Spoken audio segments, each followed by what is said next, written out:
ស្ដីបងប្អូនទាំងអស់គ្នាវិលមកជួបលោកគ្រូម្ដងទៀតហើយអញ្ចឹងលំហាត់នេះលោកគ្រូដកស្រង់ចេញពីវិញ្ញាសាទី9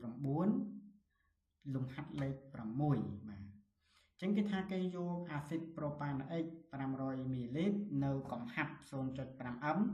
មានប្រតិកម្មជាមួយនឹងមេតាណុលគេទទួលបានអេស្តេនឹងទឹកបាទកសរសេរសមីការតាំងប្រតិកម្មនឹងឲ្យឈ្មោះអេស្តេទទួលបានខកណនាម៉ាស់អេស្តេទទួលបានបើទិន្នផលនៃប្រតិកម្មមានត្រឹមតែ 67% បាទចឹងទូនដឹងថាក្នុងករណីអាស៊ីតបូកអាល់កុលឲ្យផលជាអេស្តេបូកទឹកដើម្បីដោះស្រាយលំហាត់នេះបានលុះត្រាតែបងអូនត្រូវតែដឹងពីលក្ខណៈគីមីរបស់វាក្នុងការប្រតិកម្មអាស៊ីតប្រតិកម្មជាមួយនឹងអាល់កុលគេទទួលបានអេស្តេហើយនឹងទឹកបាទតោះអញ្ចឹងបងអូនទៅមើលចម្លើយជាមួយនឹងលោកគ្រូទាំងអស់គ្នា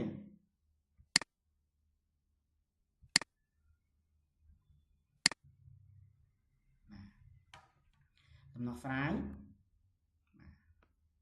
ចឹងក៏គេឲ្យយើងសរសេរសមីការតាំងប្រតិកម្មនឹងឲ្យឈ្មោះអេស្តេទទួលបាន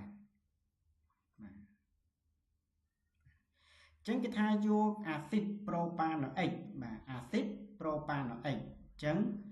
កាបូន3ណាប្រូកាបូន3ណាបងបាទ CH3 CH2 COOH បាទឲ្យប្រតិកម្មជាមួយនឹងមេតាណុលបាទមេតាណុល CH3 បាទ OHចឹងគេទទួលបាន CH3 CH2 COO CH3 នេះហើយគឺជាអេស្តេបាទហើយបូកទឹកនេះគឺជាសមីការតាំងប្រតិកម្មចឹងគេឲ្យយើងហៅឈ្មោះអេស្តេទទួលបានបាទចឹងខាងអង្គធាតុក៏កើតណាអង្គធាតុក៏កើតគឺនៅខាងឆ្វេងបាទតោះអញ្ចឹងយើងមើលចម្លើយមួយលោកគ្រូទាំងអស់គ្នាបាទអញ្ចឹងគេហៅឈ្មោះវាថាមេទីលប្រូប៉ាណូអាតបាទអញ្ចឹងក្នុងករណីហៅឈ្មោះរបស់អេតាគឺយើងហៅខាង A ព្រីមុនបាទអញ្ចឹងគឺយើងហៅខាងឆ្វេងមុនបាទខាងឆ្វេងគឺ A ព្រីម CH3 CH3 បណ្ដុំអាល់គីលគឺគេហៅថាមេទីលបន្ទាប់មកយើងហៅខាង A បាទ A នៅខាងឆ្វេងកាបូន3អញ្ចឹងយើងបង់លេខចេញពីកាបូនដែលជាប់នឹងបង្គំនេតិ O បាទ1 2 3បាទបង់មកឆ្វេងមកអញ្ចឹងគឺប្រូអញ្ចឹងប្រូប៉ាណូអាតបាទប្រូប៉ាណូអាតខគេឲ្យយើងគណនាម៉ាស់អេតាទទួលបានម៉ាស់អេតាទទួលបានអញ្ចឹងយើងប្រើតាមរូបមន្តណាចឹងតាមរូបមន្តម៉ាស់អេស្តេទទួលបានលោកគ្រូតាំង ME ហ្នឹងមានថា E ហ្នឹងគឺអេស្តេណាអេតាទទួលបានស្មើនឹង AD មានថាទិន្នផលប្រតិកម្មគុណនឹង M អេស្តេទិសដីលើ100ចឹងដោយក្នុងលំហាត់គេបានប្រាប់យើងថា AD ទិន្នផលនៃប្រតិកម្មហ្នឹងមានត្រឹមតែ 67% បាទហើយនឹង M អេស្តេទិសដីយើងអត់ទាន់ស្គាល់ទេណាបងណាបាទអញ្ចឹងយើងកំពុងតែរកម៉ាស់អេស្តេទិសដីណារកម៉ាស់អេស្តេទិសដីដោយយោងតាមរូបមន្តម៉ាស់អេស្តេទិសដីស្មើនឹងចំនួនម៉ូលអេស្តេគុណនឹងម៉ាស់ម៉ូលរបស់អេស្តេអញ្ចឹងនៅក្នុងរូបមន្តហ្នឹងបងអូនគិតថា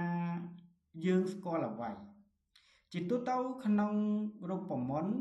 គឺម៉ាស់ម៉ូលគឺយើងអាចបូកបានតែម្ដងតោះអញ្ចឹងយើងបូកម៉ាស់ម៉ូលអេស្តេមកណាដោយម៉ាស់ម៉ូលរបស់អេស្តេអូនចង់ដាក់ជាលក្ខណៈគីមីឬក៏តាំងដោយវាក៏បានប៉ុន្តែឲ្យយើងបូកម៉ាស់ម៉ូលឲ្យត្រូវណាបាទអញ្ចឹងយើងបូកមកគឺស្មើនឹង88ក្រាមក្នុង1ម៉ូលបាទ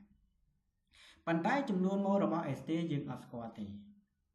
ចឹងបងអូនត្រូវក្រឡេកទៅមើលប្រធានលំហាត់ដែលលោកគ្រូបានដាក់ឲ្យបងអូនមិញចឹងគឺយើងមើលគេបំរាប់គេប្រាប់អីបាទតោះចឹងយើងមើលទៅមួយលោកគ្រូអរគ្នា បើតាមសមត្ថកម្មគេប្រាប់កំហាប់របស់អាស៊ីតប្រូប៉ាណូអិច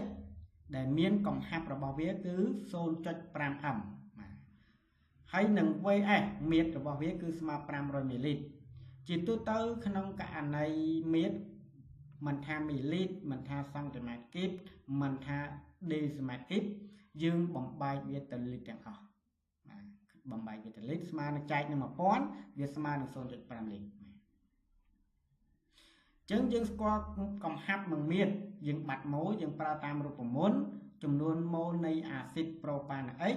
ស្មើនឹងកំហាប់គុណនឹង VS